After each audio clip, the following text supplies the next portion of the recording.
Welcome back to another video. Today we are talking about Kankuro versus Sasori. Now we know Kankuro and Sasori briefly did face off against each other in Edo Tensei in the War Arc, but I do not count that fight, at least towards Kankuro, just because Sasori had no puppets. He had nothing to fight with and no poison. He was just there because he had to be brought back with everyone else, nostalgia reasons. But the main part of him is when he's alive. That's when he's the most dangerous. Now also in the fight we have to notice that Sasori did say Kankuro is better than me at within puppetry skills, which I have a problem with the statement. None of that is true. Sasori is the only one to be able to turn living things into puppets, as well as to turn himself into a puppet. Kankuro cannot do these things at all within puppetry skills at all. Now he may have the knowledge, but he can't execute it to the full extent of Sasori. This could mean one or two things. Kankuro rather can do it and won't do it just because it is illegal. Two, can do it, but he cannot do it as successfully as Sasori.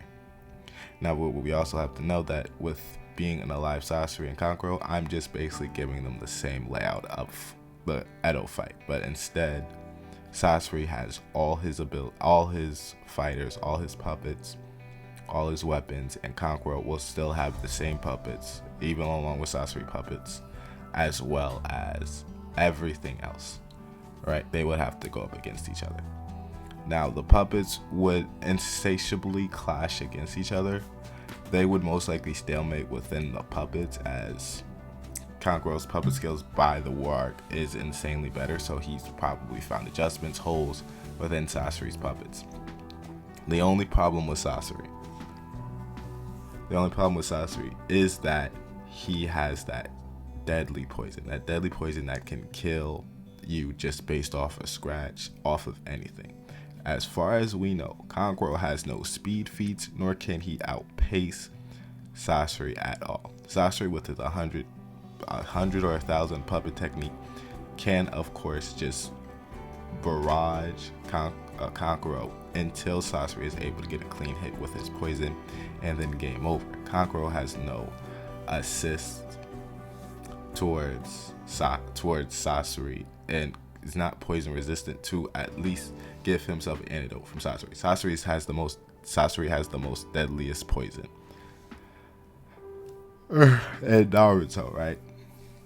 Now what we have to understand is Kankuro is still insanely strong. Kankuro is easily Kage level, of course, because if Gaara dies, he is next in line to become Kage if Shikamaru or Tamari does not step up to the plate. But since Tamari married within the leaf, I don't think Tamari qualifies. Not 100% sure though. But Kankuro is easily Kage level because after Gaara, it is him if Gaara were to die in a battle within Boruto. So he's easily Kage level and cannot be mistaken as weak. But Sasori was able to take down the strongest Kage right before adult Gaara shows up. So within that feat alone, there is nothing Kankuro can't do. There is nothing stated nor feats given for adult Kankuro or even War Arc Kankuro to be stronger than the third Kage. That has to be a baseline. If he is not stronger than the third Kage, then he will lose 10 times out of 10. There's no way, no way that Kankuro would win this fight.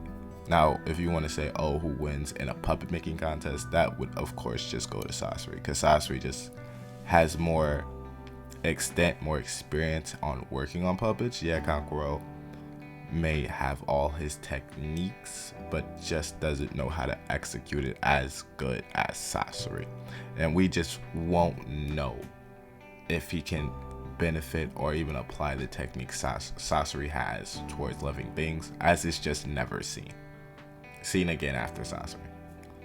So like and subscribe. Sasori would win the fight, unlike the War Arc, as Sasori was just there.